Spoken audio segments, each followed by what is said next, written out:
Big win for women's soccer. Another win over a ranked team. This time it was number 19, Virginia. The Tar Heels prevail 3-2. That was on Friday night at Dorrance Field. Linda Ullmark scores her first career goal and then scores her second career goal just a few minutes later. That second one was a really nice one. All goals are nice. That was the game winner, right? Yeah.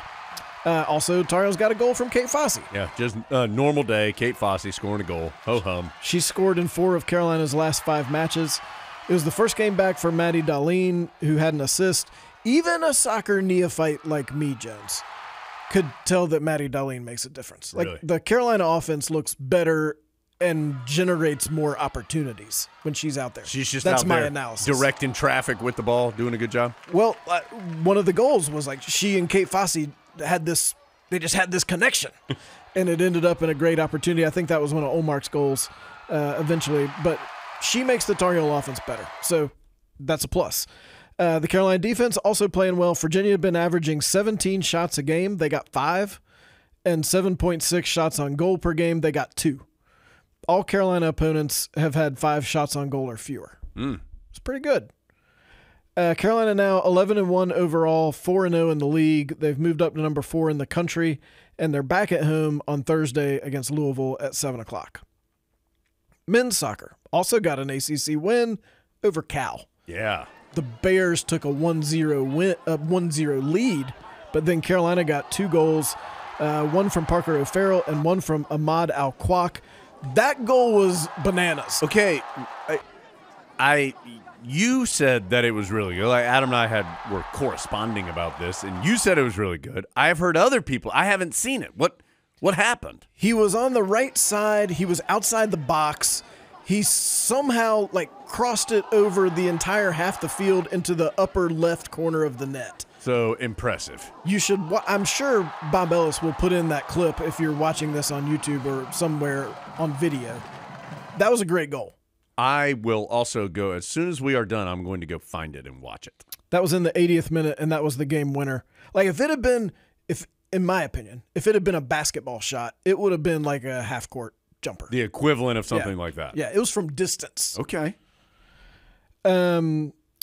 Season-high 4 saves from former podcast Andrew Cordes, including a big one in the 86th minute. We almost had his gloves at him. We were so close. Yeah, that's right, we did. Tar Heels now 6. We should start doing that more.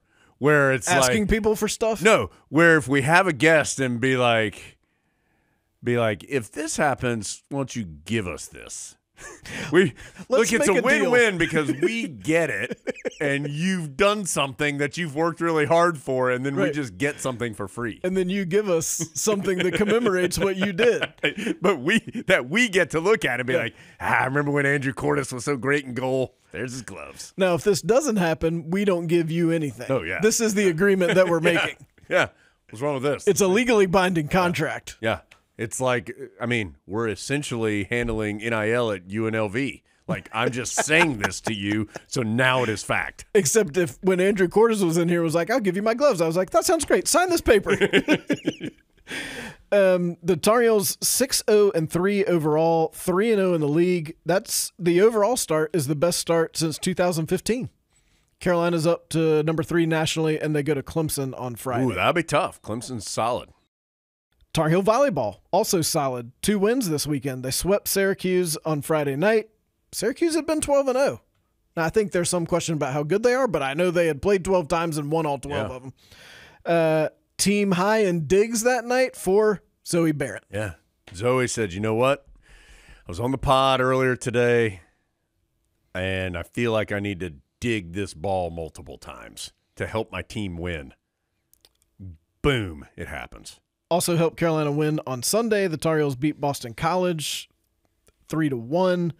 Mabry Schaffmaster, another former pod guest, had her 3rd double-double of the season. So Carolina's now 10-1 overall, 2-0 in the league. They go to Duke Wednesday night at 6:30. Oh, that'll be a intense meeting. I am looking forward to seeing when the Tar Heels play Pitt. Pitt's very good in volleyball.